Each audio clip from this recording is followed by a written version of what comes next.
Hello, everyone. Welcome to my soul empowerment. I'm Marie, and today I invited Natasha to share her journey with energy healing. So, Natasha, if you can please introduce yourself to our viewers. Yeah, I'm Natasha Williams, and I'm doing a project about the cost of Black excellence. That's what I'm doing at the moment. Can you tell more about yourself, the journey towards the cause of Black excellence? Well, the thing is that one of the reasons why I decided to do the cost of Black excellence is because I burned out really badly from doing this a building surveying business for about 13 years, and I burned out so badly that I had to go and rest in Jamaica for over a year. And when I came back to England, I was there trying to think, what should I do? I went and started doing a couple of jobs, but I just found it so difficult to just go to work. And I thought to myself, what is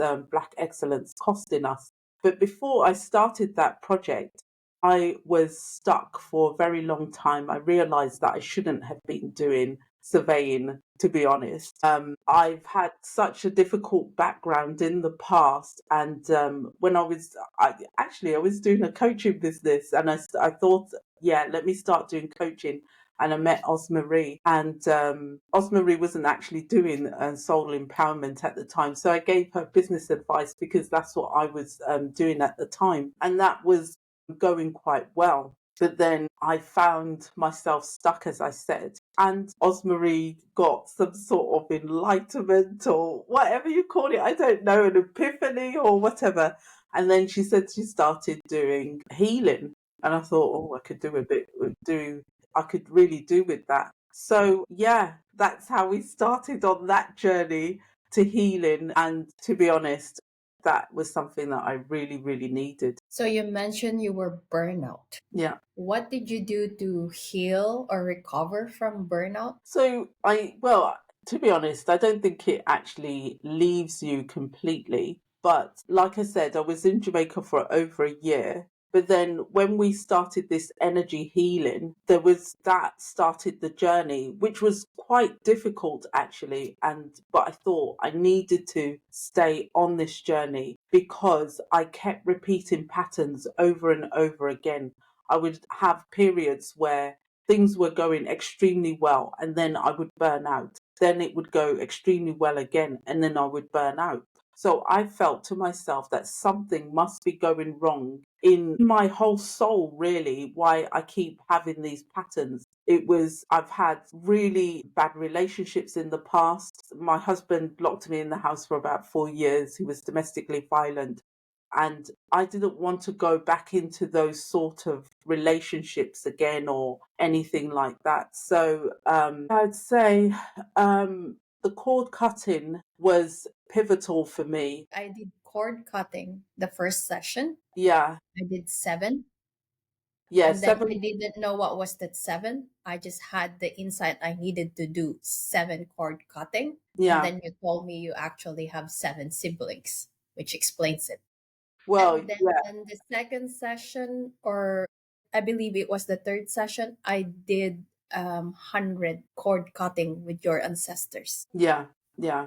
And I think that was because I had such a difficult childhood, difficult teenage years, difficult 20s, and things started to subside a bit when I was in my 40s. But I think one of the sessions I felt so bad. I was just so ill for so long, but it was so necessary because now I feel I have direction in my life. I am doing something that I love for the first time in my life. It has changed my life to the point where I can't even explain it in words how much my life has changed. I would I'm not quite sure if you want to put this in Osmary, but the thing is that my mum has been quite terrible to me, and I think the last beating I got from my mum was when I was about 40. I think I was about 43 or something, and she beat me in front of my children. And that's what it was like. And since I've had the cord cutting, the energy healing, I've not even felt the need to pick up the phone to call any of my brothers and sisters because they've been quite cruel to me as well. And I haven't spoken to my mum for months. I feel so free, like weights have been lifted off my shoulders. I felt compelled to just keep in touch with my family all the time, just to have them in my life. And I just realized that it's not necessary for me to repeat those patterns, to continue the relationships with them, because they were harming me on a cellular level. It was disgraceful, actually. And I think because I've got children myself, I think they lost respect for me because of the way I was treated by my family as well. But I've mended my relationship with my children. My daughter, who didn't speak to me for over 3 years, has been here nearly every day. um, our relationship's absolutely fantastic. And I put it down to just the energy healing that I received. I have gone through counseling, I've gone through somatic healing, I've gone through meditation, all sorts of things, and nothing was working. I would always keep in touch with my family. To be honest, I felt like I was bullied throughout my life, but I felt so confused. But now I feel so free. I just feel as if I can do anything. And I've taken on this massive project, and it's working, and it's something that I really, really love. I feel like I'm going in the right direction for the first time in my life. I just can't, sorry, Osmarie, I just can't Go for thank it. Marie enough for what you have done to me. It's like an angel has come into my life and just changed my life for the better. I just feel like for the first time in my life that I am truly, truly happy, and I can truly be myself. So would you say like the cord cutting really empowered you at the cellular level and the energy healing that we did? Yeah, I put it down. That is the only thing that has worked in my life. It has changed my life. And there was a time that I was thinking, no, I'm not going to bother with this because I've just been so ill after some of the sessions. I'm just the pain that I felt in some of the sessions. I thought to myself, this is ridiculous. I'm not doing this again. But then I thought to myself, no, Natasha, nothing has worked in the past. Continue, and I'm just so grateful that I continued. So, just for our audience information, because after energy healing, you actually purge those energetic blocks in your body. Hmm. And so, it's like detox. When you do Mm, detox, it's uncomfortable. So, it's mm, basically what's happening to you every after session. And that's hmm. why you are in pain. The problem is you had so much trauma Yeah. from childhood all throughout adulthood. So that's the reason why it was painful. Yeah, and I do believe that a lot of people don't really. Well, I can't say that most people don't have that amount of trauma, but to be honest, I've had a lot of trauma in my life. If I started speaking about it, we'll be here for hours. But the thing is that I've always been a very positive person, and I've always said to myself that this is a temporary situation. Grown up with a stepfather that absolutely hated me. I know that colorism exists in all different races and what have you, but to be told every day that you're a black shit and then sent off to um, uh, paedophiles to live and things like that has been absolutely overwhelming. I mean, three of my sisters have been sectioned, not because they experienced that level of abuse, but because of the household that we lived in. And they're still going through a lot of things. And I have suggested that they go through energy healing, but because they come from a religious background, we come from a very religious background. Everything is we're supposed to hold a lot of things in, and I know that a lot of people go through that, where it's a clash between religion and the new age, and they're not interested.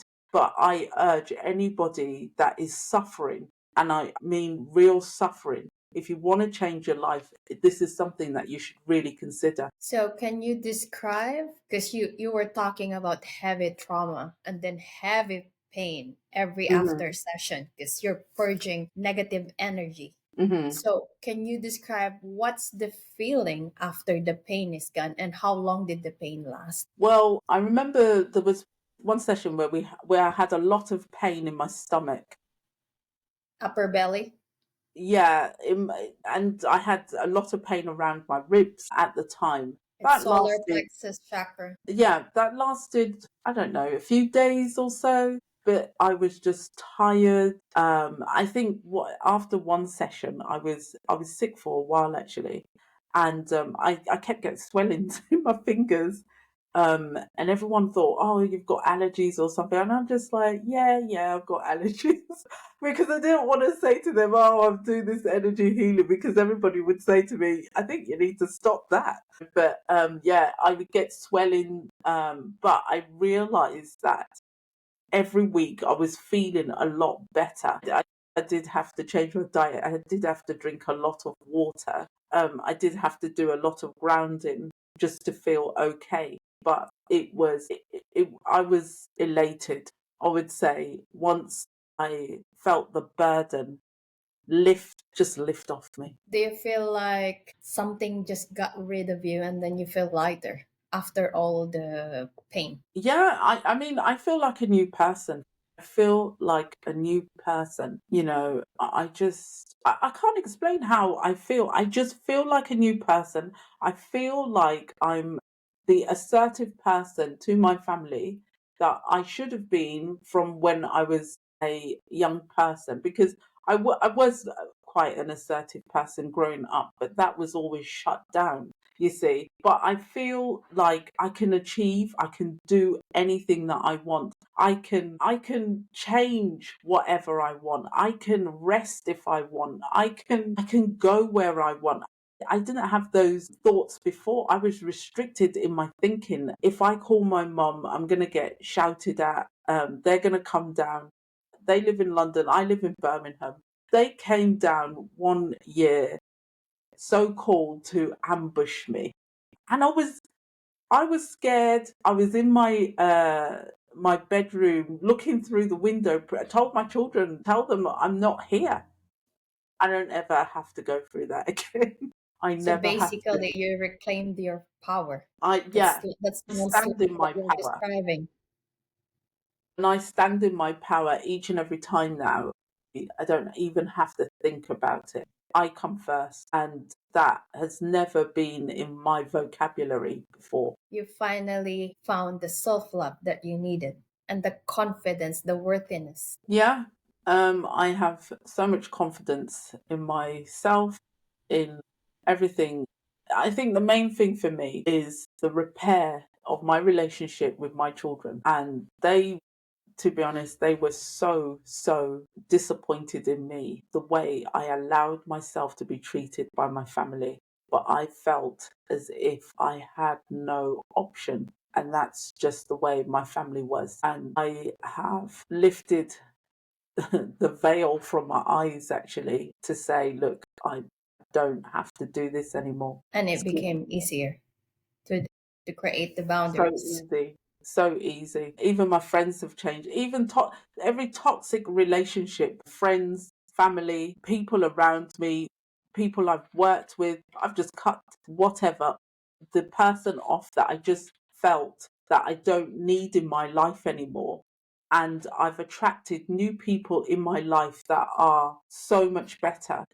Just the attraction of people, things have been so much better. I've just felt so much better about myself. I'm just gonna explain what happened because you release this energetic box, this trauma, Hmm. and every emotion has a frequency. All the shame, all the guilt, those are heavy frequency, and you got rid of it. And so basically, your frequency got elevated, and everything is energy. You attract what you vibrate. And so basically, that's what happened after the energy healing. Hmm. You've raised your frequency and vibration, and now it's like magic.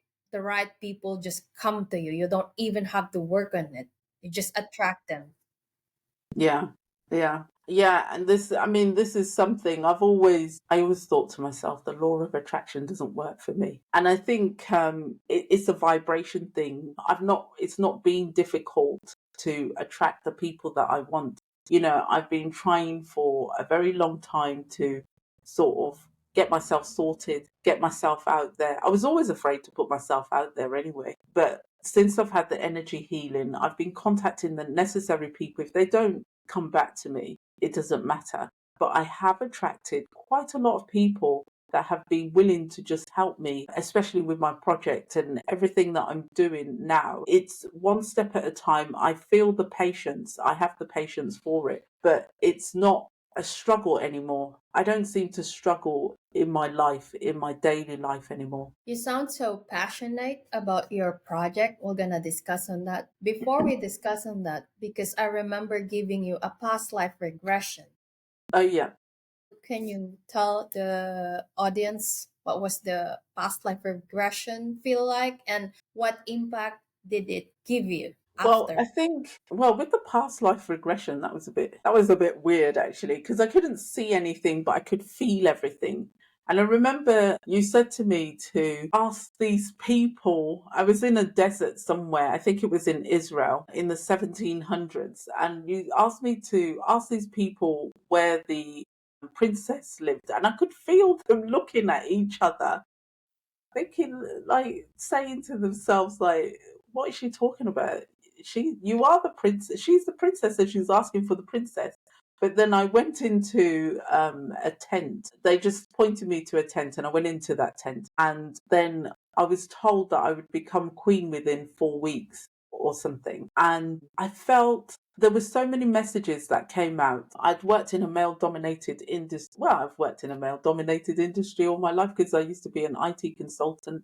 Then I became a building surveyor. And one of the things I realized is that because of that male dominance, it was holding me back. And I needed to focus more on women's empowerment. And that's what I do through my project. Yeah, there were so many elements to it, but that was a session that gave me so much clarity around what I should be doing with my life and how I should spend the rest of my life, really. So, yeah. When you But say it gave you so much clarity what you should be doing in your life, can you explain further? What does that yeah, mean? just sort of a bit more women's empowerment.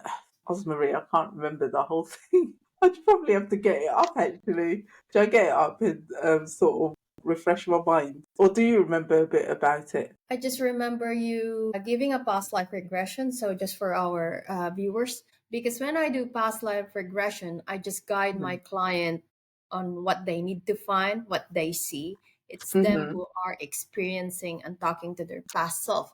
So, I remember, I know you were a princess in your past life. I've seen Mm-hmm. that in our first energy healing session, Mm-hmm. but then it was not the right time. You were not ready to do it. And Yeah. in one of the sessions, I received an information that I should give you a past life regression. And so I did. I know you were a princess in one of your past life. I saw five. I don't know the details. I just know there's five. One of them is you were a princess. And that's where I gave you the past life regression. Mm. And I did on purpose not to tell you that you were the princess because that's the information I received. Because otherwise, you're going to start using your logic when we do the past life regression, and it would be hard for you to go through and really find what you needed to find. One of the things I remember from the past life regression, I was called the Princess Yuri, and I looked up what Yuri meant, and that meant the bringer of light. So that, I mean, I was mulling over that for months. What does a bringer of light mean?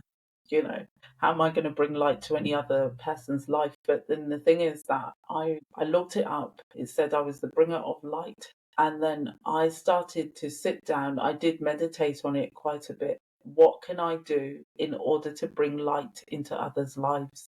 You know, because I've been told a lot of times the trauma that I've gone through, and I've only started talking about the trauma I'd gone through in the last, I'd say, 8 years. And people have said to me, Natasha, you need to use that for something.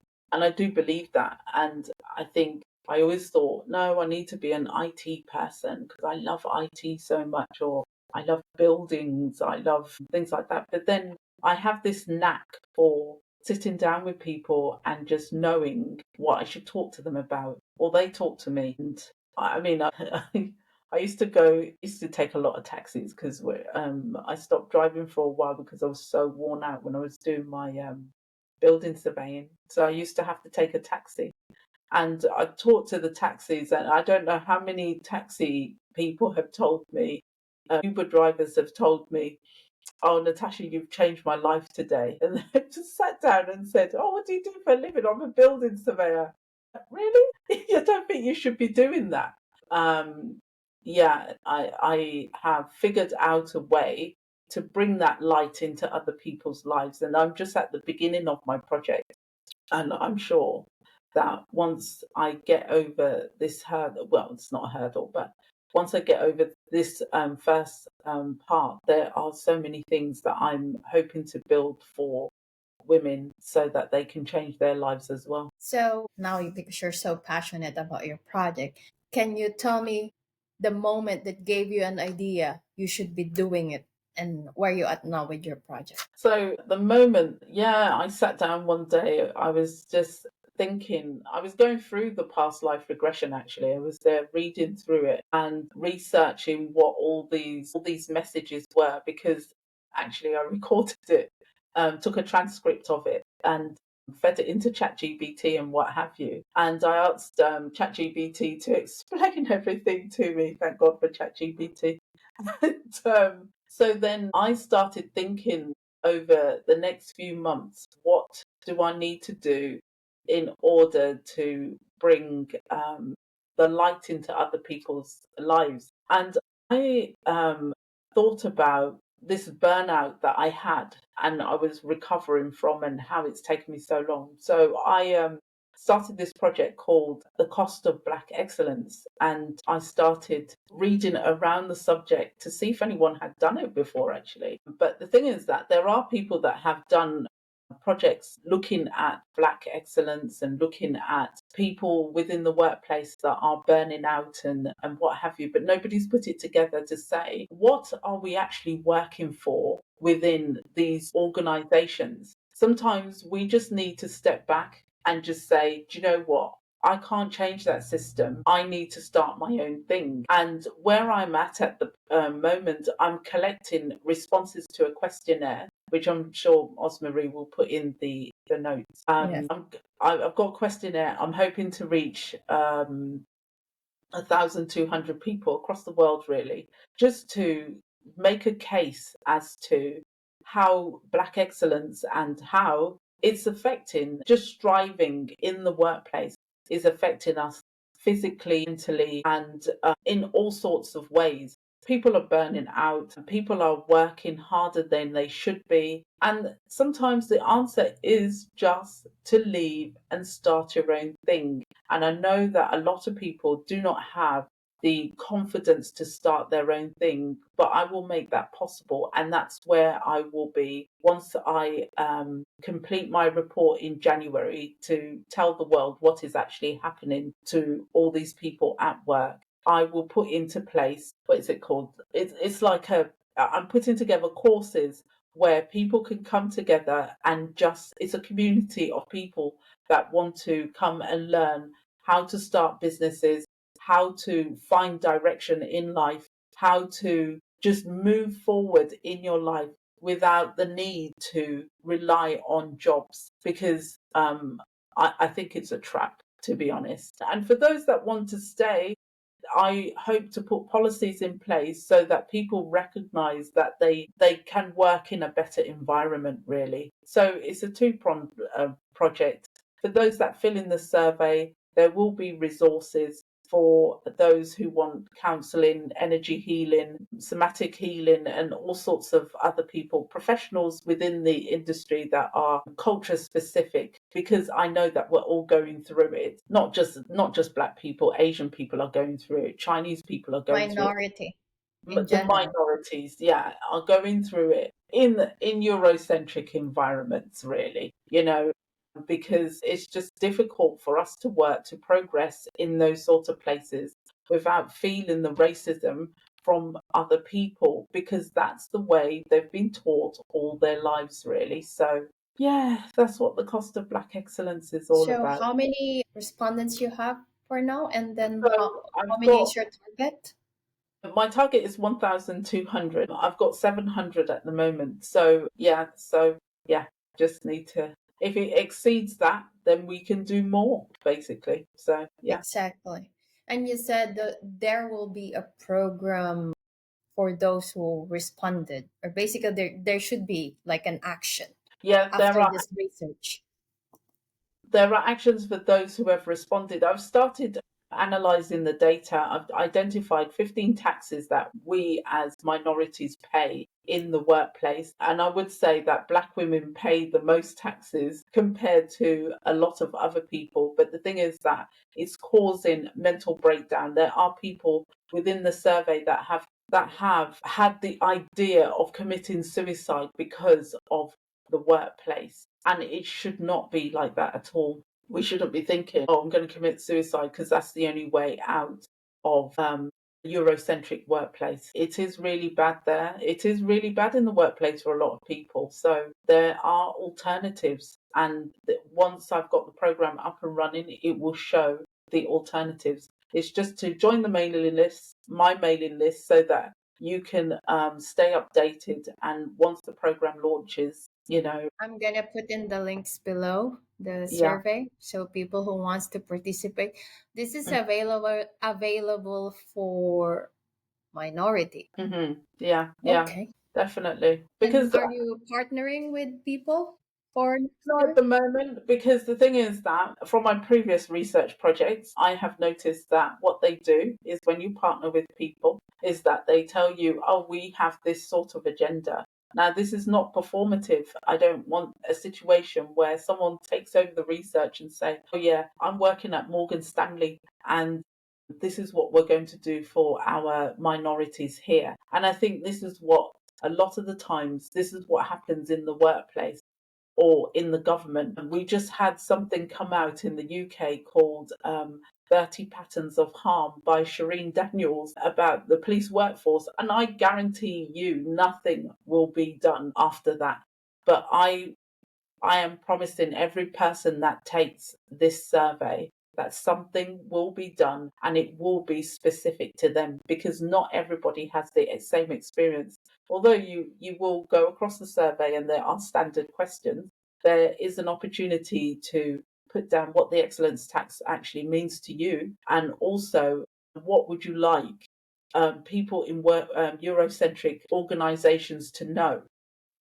I've been putting things out on LinkedIn every week so that people can see this is what is actually happening to us, but they're not going to do anything about it. And I feel that it's up to me. And I feel now within myself, I've got the power to do something about it. So basically, you're going from yes, we need data, and then yes, we need action, and then yes, we need to change part of the system in order for this to really make an impact. Yeah, sometimes I feel like we've got to start with ourselves. We've got to heal from the system. We have to heal to achieve whatever we want to do. The system is there, it's designed as it's supposed to be. It benefits other people, not us. So the thing is that we have to heal within ourselves, and that's where your energy healing comes in. And I think it's so beneficial if people could have an open mind to use energy healing as a tool, something in the toolbox, because sometimes counseling is enough for some people. Sometimes it's just not enough. Coaching, trauma informed coaching, it can help to a certain extent. If you've got deep wounds, it's so difficult to heal from those wounds, where you understand that sometimes you haven't got all the answers. It's true. Sometimes you haven't got all the answers. And sometimes I've sat in coaching sessions and they'll say, oh, the answer's within you, Natasha. You're an expert on your life. And I'm thinking to myself, am I really? I don't even know who I am from the age of 2 years old. I've been from my first memory, I have been treated as if I was a slave in my own house, and I didn't know who I was, and I didn't have all the answers, and I feel that the energy healing helped me to get those answers. It is actually within you, but with all the noise happening around you, of course, it's difficult to find the answer within you. And based from what you're saying, correct me if I'm wrong, if I Mm, understand, that past life regression mm, really gave you clarity, and releasing your trauma, inner child wounds really gave you the power to do what you really want to do. yeah, yeah. I mean, I had the inklings of what I wanted to do when I was younger, but everyone always used to say to me, "Oh, Natasha, you can't go around saving the world, or you can't do this, or you can't do that." And I would put everything off because, I mean, I come from a big family. I mean, there's 8 of us. I'm number two, and I'm considered the weird one because I've always wanted my own business. But it was always noise from, even when I had my own business, I was in a state of confusion. Like, I'd have managers talking to me, I'd have leaders within the organization talking to me, and I'm just like, oh, what decision do I make as the main leader? And when I got rid of all that noise, that's when the clarity started to come. When I got rid of all the noise, that's when the clarity came. And just sitting down with myself, it's never really been comfortable sitting by myself. But I feel so comfortable just sitting by myself now in silence. I always had to, oh, I need to get a book out. Audible needs to be on, the TV needs to be on, all the noise all the time. And it's just now I just think, do you know what? Let me just sit down for 10, 15, sometimes 40 minutes, an hour, not doing anything, deep work or deep thinking. And it just pops into my mind. This is what I need to do. I just have like few questions then. Did it help you when I said that actually your dominant chakra is intuition, that you should listen to your intuition, and that your approach to other people should be, or the way you manage your business should be more data driven and logical? Did that help?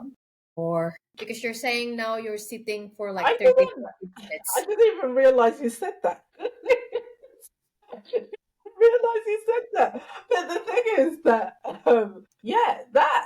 my main intuition, that helped me so much. When you said that, my main intuition, my main chakra is, my dominant chakra is my intuition. I've always had this intuition, feeling, whatever. I've always ignored it. Like, what is that? Who cares? Let me get some data instead. Like me, pros and cons of absolutely everything. That's just the way I was, um, to make a decision. But the thing is that I didn't make any decisions for myself until I was 35 years old. So I was never a person that actually trusted myself with any of my own decisions. And that was a massive, massive problem. Trying to start listening to myself when you've never ever listen to yourself. It's always been someone, my mom, my aunties, my uncles, brothers and sisters, they were always right. I'm too dark. Nobody listens to you. What have you got to contribute to the conversation? Then I married my ex-husband at a very young age, and he made all the decisions that were wrong and what have you. And I think the first time I made a decision for myself was when I was about 35 years old. That's quite a long journey, difficult and hard. Do you have any message or how people can reach your survey before we close this podcast today? Yeah, so if you want to take the survey, just go to the website costofblackexcellence.com. So all the details are there about the survey.